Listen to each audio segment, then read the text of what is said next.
Bismillahirrahmanirrahim. Assalamualaikum warahmatullahi wabarakatuh.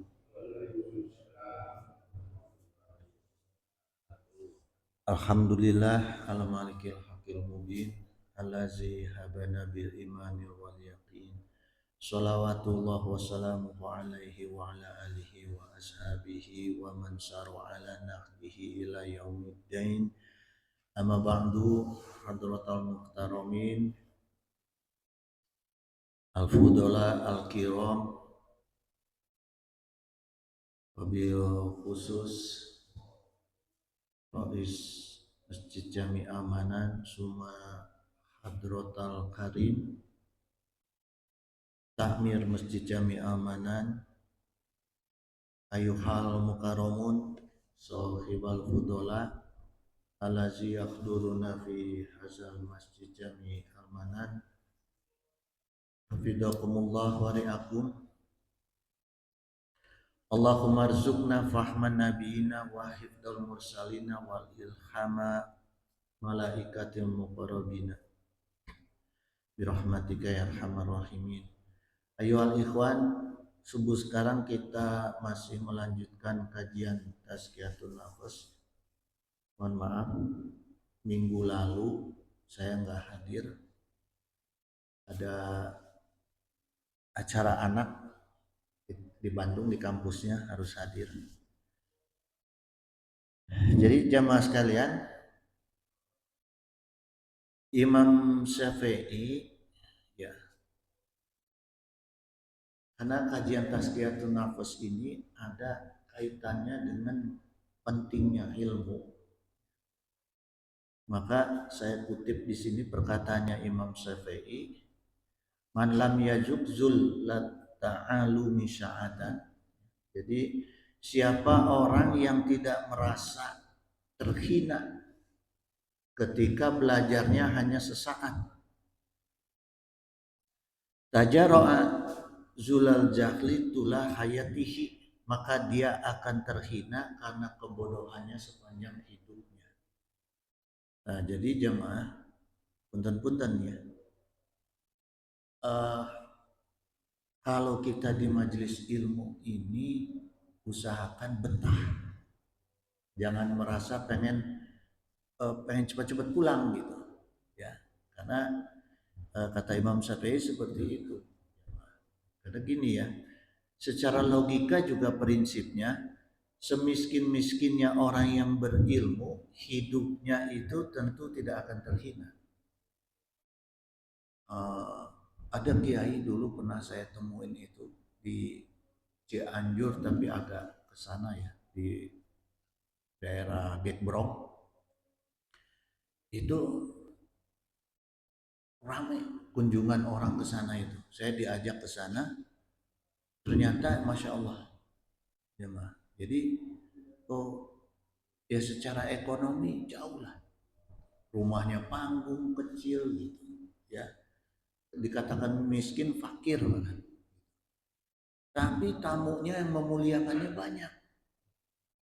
Jadi memang ada orang-orang yang tidak mau hidup kaya. Seperti sahabat Julaibib radhiyallahu anhu, itu kurang gimana gitu, disayangi Rasulullah, bahkan sampai istrinya aja Rasulullah yang meminangkan. Tapi hidupnya sangat miskin jemaah. Ya, saking miskinnya minum aja pakai dua tangan gitu. Karena nggak punya benda sama sekali, nggak punya gelas. Gitu. Tapi ketika dia meninggal, Rasulullah yang turun mengangkatkan jenazahnya ke dalam liang kubur, gitu, ke dalam liang kuburnya. Ya. Jadi memang karena niatnya untuk mencatat hadis, gitu, ya. Nah, sekaya-kayanya orang yang bodoh, hidupnya itu pasti akan terhina. Ini banyaklah contohnya kita lihat. Ya. Itu maka jemaah, pentingnya kita duduk di majelis ilmu, sekalipun tidak menulis ya, tapi minimal kan ada ilmu yang terserap. Ya. Nah kemudian sedikit saya tularkan pengalaman jemaah. Jadi pengalaman saya menulis ilmu, ya, misalnya menulis ilmu tema agama itu prinsipnya begini. Ini salah satu contoh tema ya yang pernah saya tulis, yaitu prinsip Allah menciptakan manusia dalam kaidah tazkiyatun nafs. Ya. Pertama kita tulis dulu pokok pikiran kita. Pokok pikiran kita itu kita tulis dengan menelaah Al-Quran, kita tulis ayat-ayat Al-Qurannya, ya. Kemudian tafsirnya kita tulis, terus ayat-ayat Al-Quran yang membahas tentang penciptaan manusia, ya, menjadi makhluk, itu kita tulis. Nah, sekarang saya berikan sedikit rumusnya, ya. Tapi ini pokok pikirannya aja ya, rumus pokok pikiran. Pertama, tentukan tema akar masalahnya dulu, ya, dalam kita menulis itu. Kemudian kita cari ayat-ayatnya yang sesuai dengan tema akar masalah, ya. Kemudian ayat-ayat yang sudah kita cari itu kita kelompokkan, kemudian kita mutolaah, ya Pak. Kita mutolaah dengan menggunakan rumus tafsir Al-Quran. Nah, rumus tafsirnya itu rumus siyak. Siyak itu ayat yang sedang kita baca, ya. Kemudian sawabik, ayat yang sebelumnya. Kemudian lawahik, ayat yang sesudahnya. Jadi yang sudah kita kelompokkan itu, yang pertama kita baca ayat yang mana, kemudian kita cari ayat sebelum dan sesudahnya, ya. Karena di situ pasti ada kandungan makna yang terikat tuh di situ, yang nyambung gitu, ya. Nah, begini jemaah, kata kuncinya dalam kita menulis satu tema agama supaya bisa masuk menjadi satu ilmu yang sesungguhnya, kalau pengalaman saya perlu adanya tirakat. Perlu adanya tirakat. Artinya kalau kita mau nulis kitab, mau nulis agama itu harus ada niat yang serius. Nah, keseriusan kita itu bentuknya adalah tirakat. Kita tirakat, kita minta kepada Allah supaya diberikan ilham untuk kita bisa melancarkan kelancaran dalam menulis gitu, ya. Nah, kemudian rumusnya adalah mencari hadis dan ijma pendukung, yang tentunya pasti kita juga harus mau berkomunikasi dengan ulama-ulama ahli lughah dalam mengupas ayat-ayat Al-Qur'annya dan hadisnya gitu, ya. Ini rumus jamaah gitu. Jadi sebetulnya pelan-pelan kita bisa lah, asal punya keinginan, ya. Kemudian gini jamaah, ini contoh ya, tema akar masalah prinsip Allah menciptakan manusia sebagai makhluk yang diberikan nikmat lebih nih, ya. Nah, kita kelompokkan dulu ayat-ayat Al-Qur'annya. Pertama misalnya Al-Isra ayat 70. Walaqad karomna bani Adama, dan sungguh telah kami muliakan anak-anak Adam, ya. Allah Ta'ala berfirman, wa fadalnahum ala kasyirin miman khalaqna tafdila gitu, dan kami lebihkan mereka atas kebanyakan makhluk yang telah kami ciptakan dengan kelebihan yang nyata. Jadi dari ayat pertama ini sebagai ayat siap, ya, kita tempatkan menjadi ayat siap, kita bisa menemukan kata kami muliakan. Artinya di sini Allah, ya, Allah sudah karomna bani Adam. Allah memuliakan bani Adam, ya. Kemudian wa fadolnahum, kemudian Allah tegas mengatakan Allah lebihkan, ya, mereka itu atas kebanyakan makhluk yang telah kami ciptakan, ya. Khalaqna tafdila gitu, dengan kelebihan yang nyata. Jadi kita udah punya tuh pokok pikirannya bahwa kanjeng Bani Adam itu adalah Allah yang sudah memang ketika diciptakannya juga sudah dilebihkan gitu dengan makhluk-makhluk yang lain gitu, ya. Maka nggak mungkin manusia bersaing dengan makhluk yang lain gitu ya, karena sudah pasti gitu. Dari penciptaannya sudah berbeda. Kemudian kita temukan surat Atin ayat 4. Laqad khalaqnal insana fi ahsani taqwim. Ya, sungguh kami sudah menciptakan manusia dalam bentuk yang sebaik-baiknya. Jadi kita sudah paham apa kelebihannya. Pertama fisik. Fisik secara struktur itu lebih baik dibandingkan makhluk-makhluk yang lain. Itu yang Allah ciptakan. Nah ini jamaah, eh, perlunya kita memahami kaidah ini supaya kita bisa bisa awal bangun tidur itu kita sudah bisa bersyukur kepada Allah, karena Allah ciptakan kita itu sudah lebih baik. Bangun tidur aja kita sudah lebih baik daripada makhluk lainnya. Dilahirkan aja sudah lebih baik daripada makhluk lainnya gitu ya. Nah, itu pertama. Kemudian kita temukan juga ayat lain dalam Ali Imran ayat 1910. Inna fi khalqis samawati wal ardi wa ikhtilafil laili wan nahari. Jadi sungguh Allah menciptakan langit dan bumi dan bergantinya siang dan malam la ayati li ulil albab.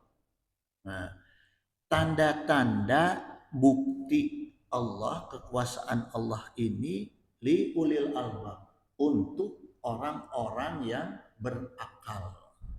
Nah, jadi kenapa Allah kaitkan dengan penciptaan langit dan bumi, bergantinya siang dan malam, ya? Dikaitkan dengan orang-orang yang berakal.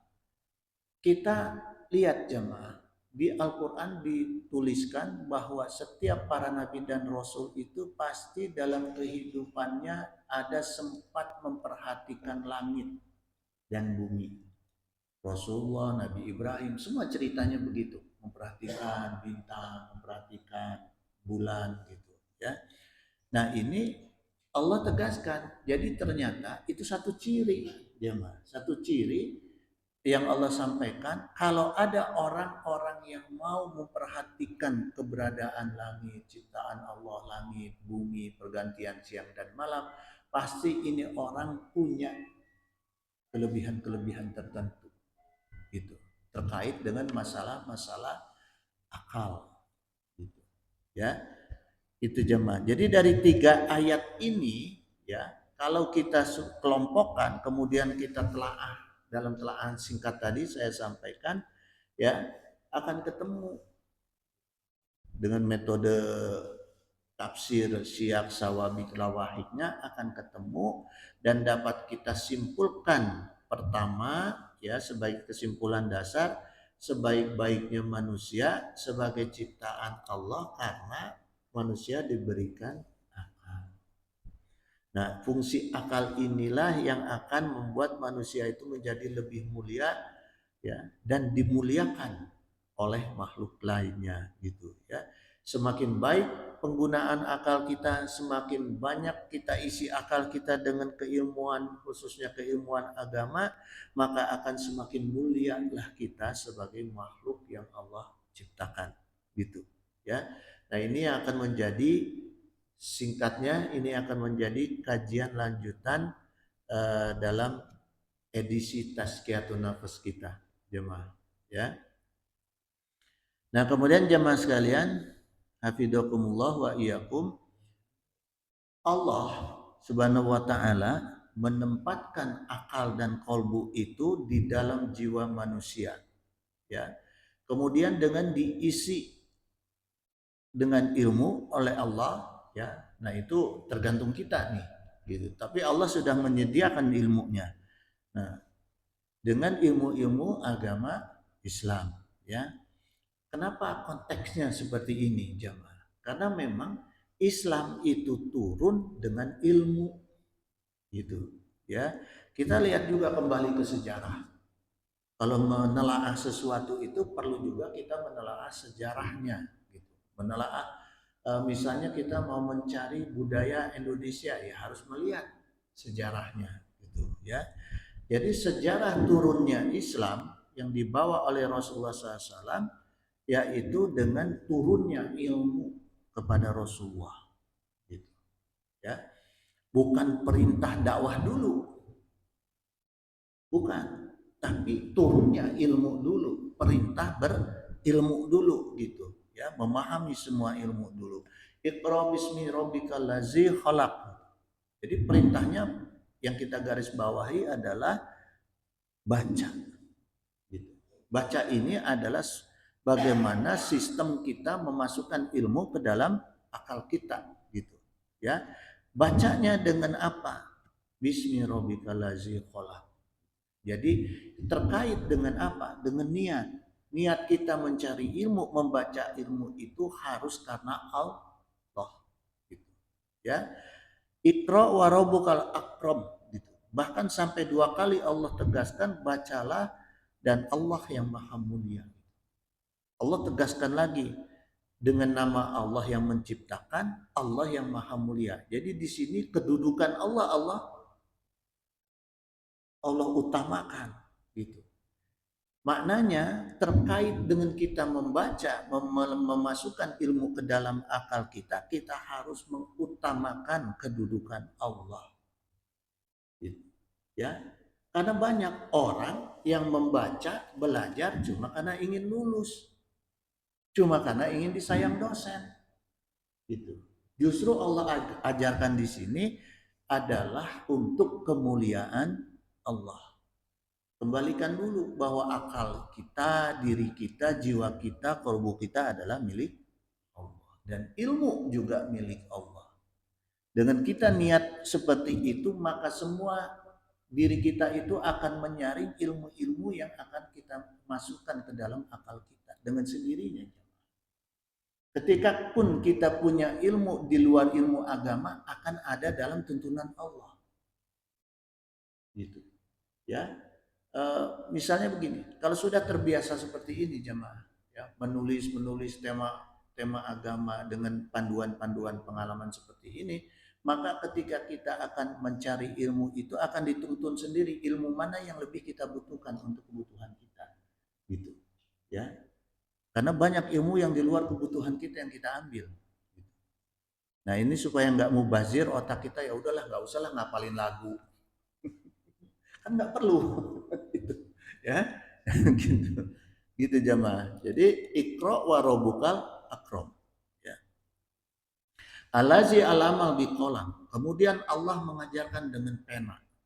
Artinya ilmu yang sudah kita simpan di dalam akal harus kita ikat. Dengan apa kita ikatnya? Dengan pena kita tulis. Kadang nggak mungkin kekuatan ingatan kita sama seperti sahabat-sahabat dulu. Gitu. Kalau sahabat-sahabat Rasulullah dulu ya memang nggak ada pena gitu. Nulisnya di batu, nulisnya di daun. Nah sekarang kita gunakan penanya.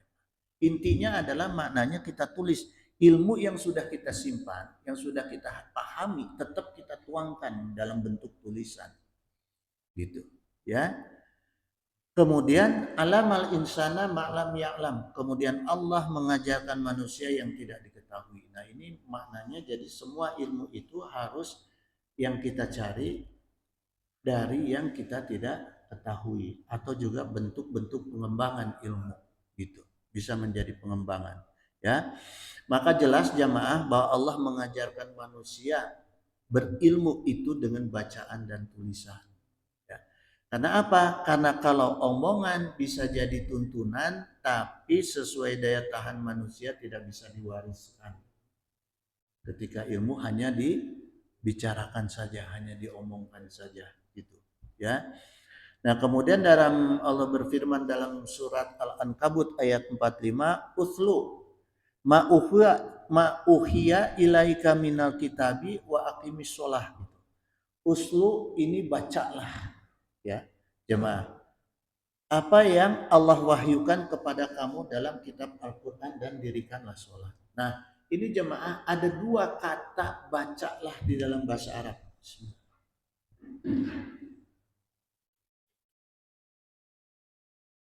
Yang pertama tadi apa? Iqra. Yang kedua sekarang uslu. Nah apa bedanya? Kenapa Allah harus bedakan kata Iqra dengan uslu? Iqra perintah Allah kepada Rasulullah ketika Rasulullah Muhammad Shallallahu Alaihi Wasallam belum bisa baca. Jadi bacalah, perintah untuk orang yang belum bisa baca, pakai Iqra. Kalau perintah baca untuk orang yang sudah bisa baca, pakai Uslu. Itu jemaah. Ya. Ini hebatnya Al-Quran. Diksi-diksinya tuh detail. Gitu. Jadi dengan kita baca aja, uh, Iqra, oh berarti ini perintah untuk orang yang belum bisa baca. Uslu berarti perintah baca untuk orang yang sudah bisa baca. Maka di, dikaitkan dengan wa akimis sholat. Artinya orang yang mau mendirikan sholat itu harus sudah bisa baca. Minimal membaca Al-Fatihah gitu. Jangan sampai orang belum bisa baca Al-Fatihah, sholat. Kan jadi cicing we, sholat nanti.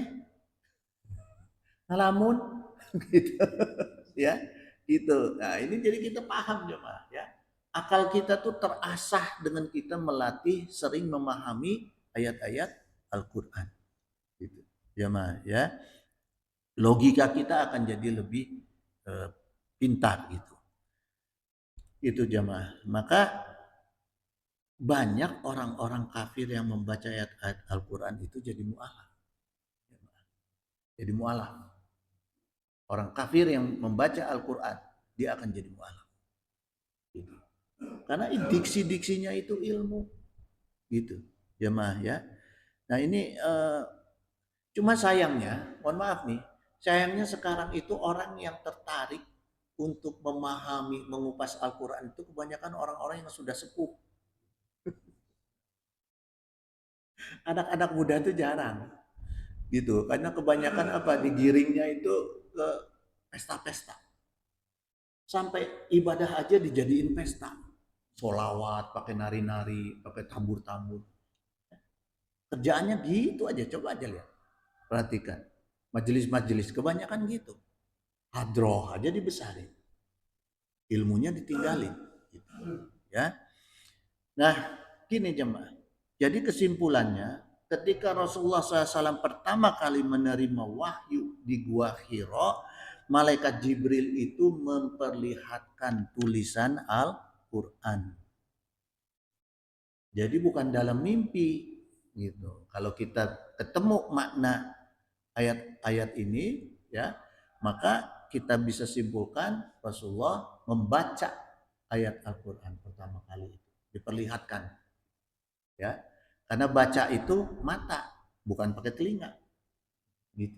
Ya, jadi diperlihatkan, tulisannya diperlihatkan gitu. Maka gini jamaah, supaya ilmu yang kita masukkan ke akal itu menjadi hidayah ya, kata kuncinya itu satu membaca, dua memahami, ketiga menulis, keempat mengamalkan. Nah, itulah ilmu itu bisa menjadi hidayah di dalam akal kita ya. Nah kemudian jemaah, sekarang kita telaah firman Allah Ta'ala di dalam Al-A'raf ayat 3. Ittabi'u ma unzila ilaikum min rabbikum. Ikutilah apa yang diturunkan kepadamu dari Tuhan kamu.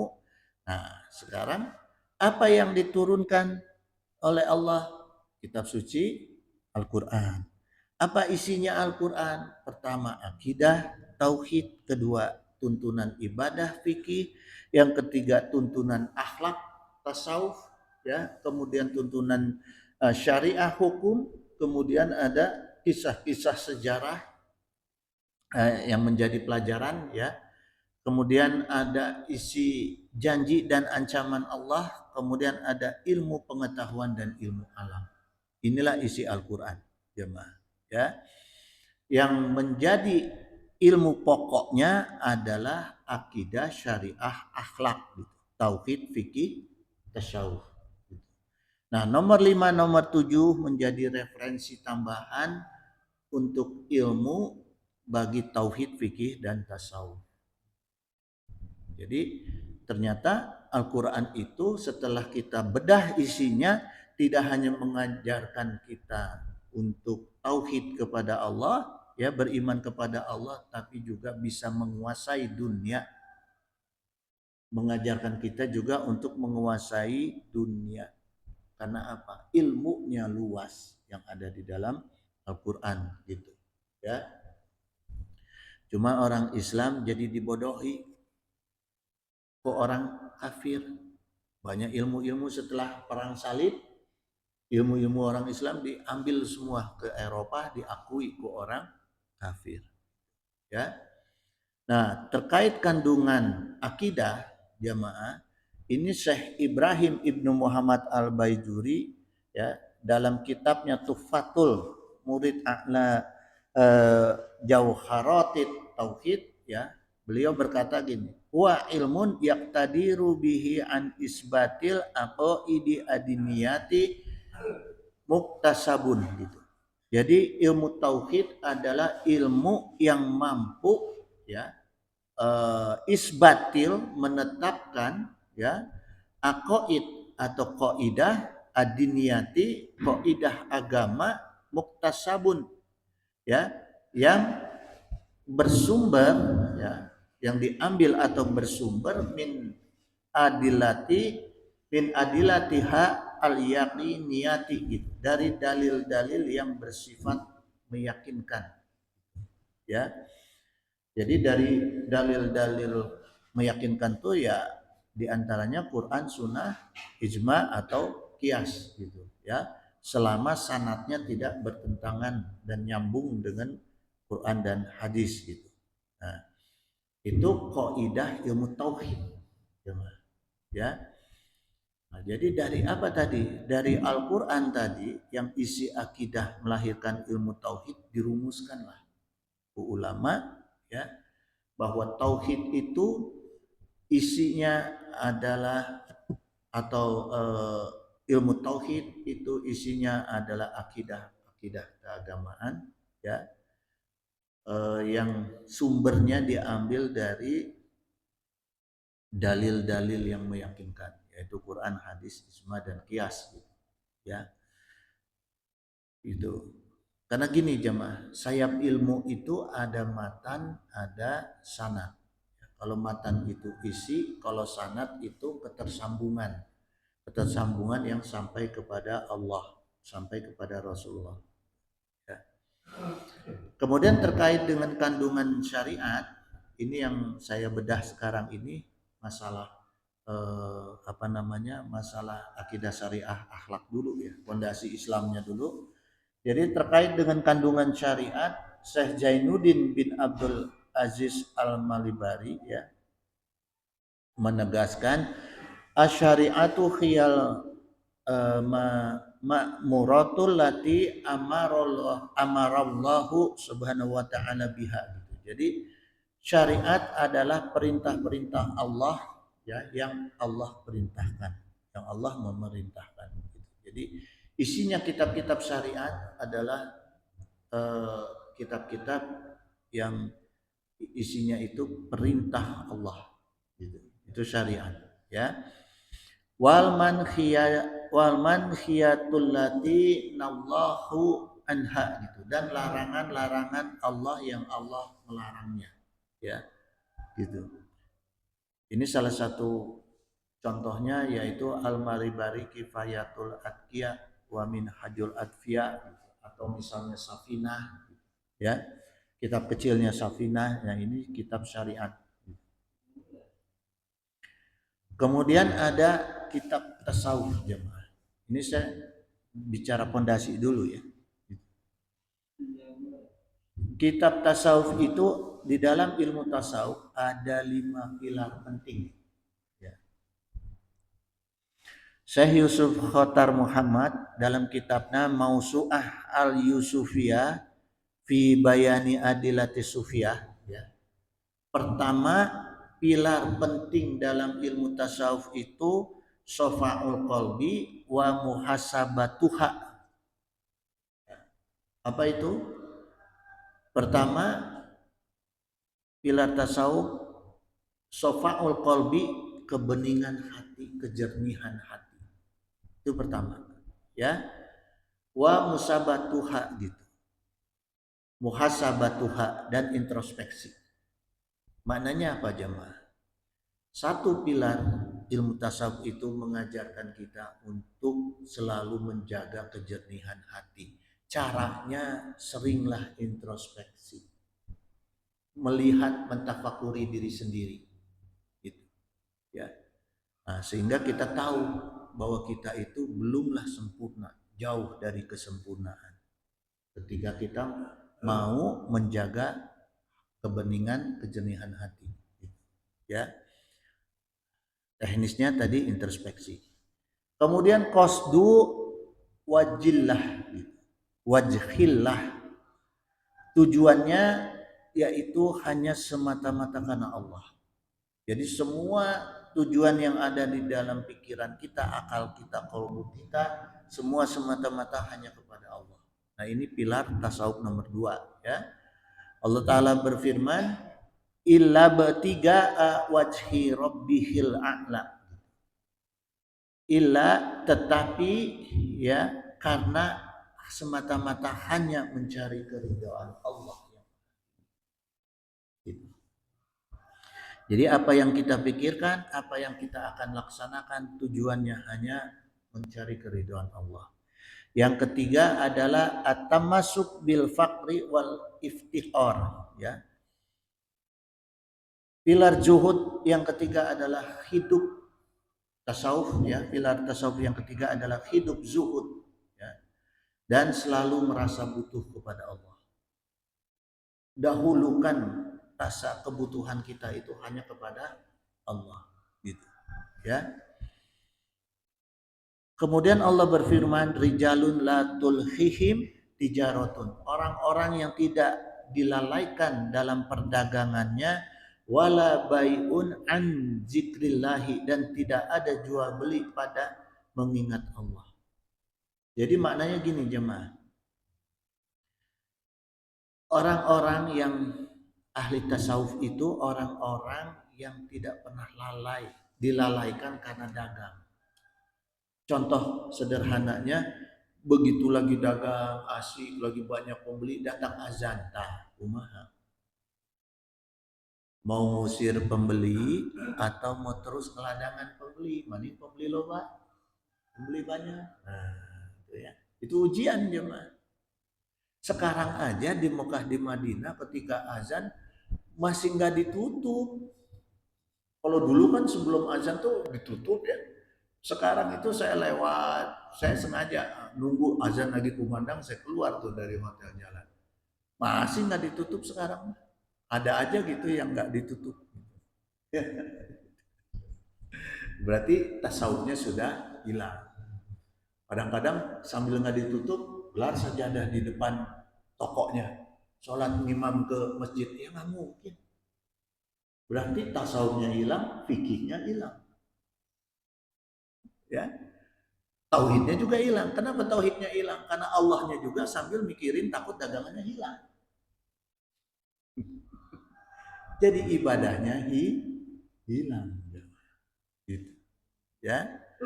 Wala bai'un an zikrillahi, gitu. Dan tidak ada jual beli dalam pada mengingat Allah. Jadi nggak boleh itu kita sholat masih ingat masalah dunia, gitu. Ya.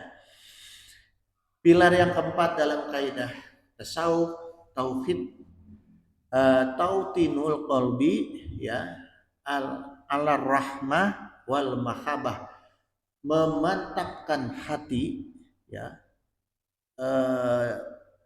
dengan sifat rahmah wal mahabbah, dan cinta kasih, gitu. Jadi hati kita itu harus lebih banyak sifat rahmahnya, welas asihnya, dan mahabbahnya, gitu, ya, dan cinta kasihnya. Maknanya gini jemaah, jangan sedikit-sedikit marah. Harus lebih dilatih, biasa lebih banyak senyumnya, hati lebih banyak ikhlasnya, ya, gitu. Susah, memang susah. Aku kayak Haji Aksan bisa aja, belajar. Belajar ridho, gitu. Belajar ridho, ya, dengan apa yang dilakukan oleh orang-orang yang paling dekat dengan kita. Itu aja dulu latihannya. Dengan anak ridho, dengan cucu ridho, ketika cucu banting handphone, seri, bisa nggak? Yang ada ngamuk. Gitu ya. Tahu-tahu mobil kita dicoret pakai spidol amok. Gitu kan. Gitu. Nah itu latihan-latihan perkara hati, coba ikhlas, ulas asih, cinta kasih dengan lingkungan yang terdekat aja dulu. Memaafkan kesalahan istri susah. Enak aja saya ngomong, emangnya gampang, susah. Ya, ulahnya nyawanan gitu. Untuk saya aja susah gitu, apalagi jamaah. Gitu. Itu jamaah. Ya. Jadi kita catat nih, pilar nomor 4 dalam kaidah tasawuf susah. Gitu ya. Bahkan sahabat Abu Bakar radhiyallahu anhu dalam pilar yang nomor 4 ini, beliau berkata, la tahkir ahadan minal muslimina, jangan pernah meremehkan seorang muslim. Nah, latihannya itu bagaimana hati kita tidak pernah meremehkan orang lain, khususnya kaum muslimin. Fa inna haqiral muslimina indallahi kabirun. Karena meremehkan orang Islam adalah dosa besar di sisi Allah. Itu jemaah, ya. Kaum muslimin aja tidak boleh kita remehkan, apalagi istri kita, apalagi anak kita. Itu, ya. Ini kitabnya Mausu'ah Al-Yusufiyah. Kemudian pilar kelima tasawuf, at-tajammul bil akhlak, menghiasi diri dengan akhlak yang baik, yang karimah. Nah itu jemaah, ya. Wa qala Nabi SAW, ahlul janati kulu hayyinin layyinin sahlin qoribin, ya. Jadi ahli surga jamaah yaitu setiap orang yang lemah lembut, ramah tamah dan murah hati. Itu ciri orang ahli surga. Jadi kita bisa tahu tuh di dunia nih, kalau orang-orang yang punya sifat seperti ini udah pasti ahli surga. Ya, karena ini yang ngomong Rasulullah yang bersabda, bukan Haji Aksa. Wa akhlun naru ulusadidin oba syariyin. Ya, ahli nar, orang-orang ahli neraka itu orang-orang yang keras kepala. Hatinya keras, omongannya centak sengor, keras kepala, tak eta ciri ahli neraka. Gitu. Jadi kita bisa cari, bisa tahu tuh, hati-hati dah penyanyi-penyanyi rock. Ya, gitu kan buru-buru tobat lah. Gitu jangan. Nah, kemudian jamaah sekarang kita masuk ke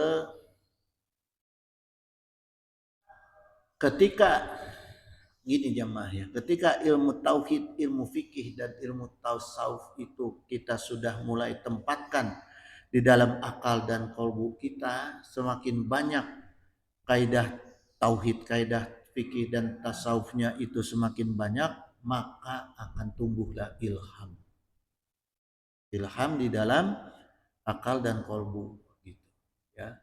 Jadi jangan salah. Orang kebanyakan ngajarin santri itu di pesantren itu supaya punya kelebihan, diajarin ngapalin wiridan sebanyak-banyaknya.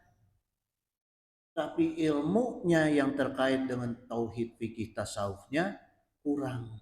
Maka nggak jadilah itu ilmu. Akhirnya apa? Ilhamnya tidak terbuka, dayanya besar masuk, yang masuk adalah istijrah. Maka jadi ilmu-ilmu kuda lumping, campur tak ayat Al-Quran dibacain, dijikirin, dipuasain, jadinya kuda lumping. Terjadi ilmu keulamaan. Jadi pentingnya di sini dibangun dulu ilhamnya. baru dituntun, diarahkan fungsinya, manfaatnya kemana dengan wiridan, dengan zikir. Gitu. Ya. Kata ilham, jemaah sekalian, itu dari huruf lam ha mim, ilham. Ya, artinya adalah petunjuk atau ilmu yang Allah berikan langsung. Itu ilham. Kalau yang tadi saya cerita wiridan-wiridan itu kan yang kita memang cari, kita memang bentuk. Tapi kalau tidak Allah jadikan ilmu, tidak jadi ilmu dalam diri kita. Apapun yang kita hafalkan, apapun yang kita amalkan, ya, kaitan dengan ilmu, kalau tidak ada ilhamnya, maka tidak akan jadi ilmu. Maka banyak orang yang kecewa, jemaah. Ya, belajar agama, ngafalkan Quran, kok nggak kehafal-hafal. Gitu. Karena apa? Karena ilhamnya tidak terbentuk. Itu jemaah, ya. Bentuk tasrifnya ilham, alhama yulhimu ilhaman wa mulhaman fahuwa mulhimun wa zaka mulhamun alhimlatulhim mulhamun mulhamun. Nah, dari tasrif ini kita bisa tahu orang yang mendapatkan ilham disebut mulhimun. Ya. Itu jemaah. Kemudian ada satu ayat dalam Al-Quran yang mengupas tentang ilham, satu-satunya ayat di dalam Al-Quran. Jadi Allah bercerita tentang ilham itu hanya ada satu ayat. Gitu. Ya, bukan satu surat, satu ayat. Kalau Allah cerita iblis, itu ada 88 cerita setan. 88 ayat. Cerita malaikat 88 ayat. Tapi Allah menceritakan ilham hanya satu ayat. Ini menandakan apa? Ilham ini hak prerogatif Allah. Hanya Allah. Jadi nggak bisa kita mengharapkan kita bisa mengalahkan orang lain tanpa ilham dari Allah. Ya, tapi jangan ada niat pengen bisa ngalahin orang lain, nggak bisa. Gitu, ya. Tentunya semua hanya kepada Allah. Jadi itu jamaah, ya. Yaitu dalam surat Asy-Syam ayat 8. Falhamaha fujuraha wa taqwaha. Gitu. Ya. Jadi di sini Allah juga memberikan ilham dalam bentuk fujur, ke dalam sifat fujur, dan ke dalam sifat fasik, dan ke dalam sifat takwa. Jadi Allah memang sesungguhnya ilham itu Allah ciptakan hanya untuk kepentingan membangun ketakwaan manusia, ketaatan manusia yang bisa menuntun manusia pada kenikmatan surga dan akhirat. Jadi tidak ada lain, jemaah, ya. Karena sampai kefasikan aja Allah berikan ilham supaya orang tidak betah di dalam kefasikan, supaya orang tidak berlama-lama di dalam kefasikan. Itu jemaah, ya. Ini ilmu, jemaah. Kita ngaji ilmu nih, dikupas semua, ya. Jadi dalam tafsir Jalalain, alhamaha itu memberinya ilham, yaitu Allah yang memberikan ilham. Kemudian jemaah sekalian, ya, nyambung ayat ini, falhamaha fujuraha wa taqwaha, ini nyambung dengan lafaz nafsin, ya, wa nafsin wa ma sawaha. Jadi Allah setiap gandengan ayat itu mesti ada makna. Gitu. Ya, ini belajar tafsir kita, jemaah. Ya. Kata ilham ternyata nyambung dengan nafsin. Nafsin itu jiwa, ya. Wa nafsin wa masawaha ay bayana laha tariqil khaira wasyarra, bahwa di dalam jiwa manusia itu ada dua jalan, yaitu jalan baik dan jalan buruk. Maka Allah perlukan ilham untuk menuntun kita supaya bertahan di jalan yang baik. Wa ukhira at-taqwari, dan diakhiri dalam keadaan takwa. Nah, maknanya apa? Allah inginkan supaya manusia itu punya target. Targetnya adalah takwa, ya. Allah berfirman dalam surat yang lain, Ali Imran ayat 102, yang ini sering dibacakan ke para khotib, ya ayyuhallazina amanut taqullaha haqqa tuqatihi, ya. Wala tamutuna illa wa antum muslimun. Jangan kamu mati dalam keadaan kecuali dalam keadaan muslim. Muslim itu takwa. Kalau nggak takwa nggak akan muslim. Ya. Nah, jadi kenapa Allah ciptakan ilham? Targetnya supaya manusia membuat target dalam dirinya, matinya itu dalam keadaan muslim dan takwa. Itu jemaah. Ya. Jadi enak nih kalau kita pakai ilmu, ngaji itu enak. Runtun, ya. Nah, kemudian jemaah sekalian, penjelasan tafsir Asyam ayat 7 dan 8, wa nafsin wa masawaha farhamaha fujuraha wa taqwaha, yaitu ayatan lirusila ya wa jawabul qasmi gitu. Ya. Jadi gini, untuk menjaga akhir beberapa ayat dan jawaban sumpah. Maksudnya gini, jemaah, ya. Ayat wa nafsin wa masawaha ini Allah gunakan dalam lugah itu wawunya wawu qasam. Artinya Allah bersumpah. Allah bersumpah demi jiwa. Nah, demi jiwa kita loh. Demi jiwa manusia Allah bersumpah. Artinya sesungguhnya Allah itu menghendaki jiwa kita selamat. Jiwa kita bahagia, maka Allah ciptakan ilham. Dan Allah tempatkan kolbu dan akal di dalam jiwa, ya, yang diisi dengan ilham supaya jiwa kita itu selamat. Kenapa? Karena Allah bersumpah. Kalau kita sudah sumpah, saya bersumpah akan melindungi anak saya. Pasti nggak kita lindungi anak saya? Nah, Allah bersumpah demi jiwa kita. Berarti Allah akan membuat cara untuk menyelamatkan jiwa. Gitu, ya mah, ya. Nah, maka Allah sempurnakan, Allah jaga jiwa manusia. Dengan cara apa? Allah ciptakan ilham falhamaha fujuroha. Di dalam sifat fujur dan sifat takwa. Karena adanya sifat fujur dan sifat takwa itu di dalam jiwa, mempengaruhi jiwa.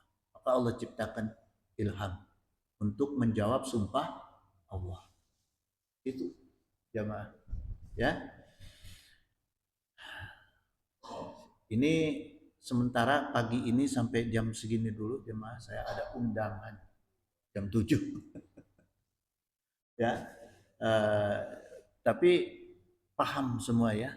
Jadi kita sudah betul-betul memahami, ya. Selanjutnya nanti minggu depan akan lebih jerok lebih dalam lagi, insya Allah. Doain saya jamaah supaya ikhlas, supaya sehat, ya. Innahu sami'un qaribun mujibud da'wat wa yaqdiyal hajat subhanaka Allahumma wa bihamdika asyhadu an la ilaha illa anta astaghfiruka wa atubu ilaik. Wallahul muwaffiq ila aqwamit thoriq. Wassalamualaikum warahmatullahi wabarakatuh. Allahumma shalli wa sallim wa barik ala sayyidina wa syafi'ina wa habibina maulana Muhammad wa sallim wa radhiyallahu ta'ala an sadatina sayyidina Rasulillah ajma'in. Amin ya Allah ya mujibud da'wati sa'ilin. Alhamdulillahi rabbil alamin hamdan syakirin hamdan na'imin hamdan yu'afi ni'amahu wa yukafi mazidah. Allahumma anta rabbi la ilaha illa anta khalaqtani wa ana abduka wa ana ala ahdika wa ahdika mastata'tu a'udzu bika min syarri ma sana'tu wa abu'u laka bi ni'matika alayya wa abu'u bi dzambi faghfirli fa innahu la yaghfiru dzunuba illa anta. Allahumma alhimna rusdi wa izna min syarri nafsi. Allahumma aghnina bi ilmi wa zaina bi hilmi wa ahrimna bi taqwa wa jamilna bi afiyah.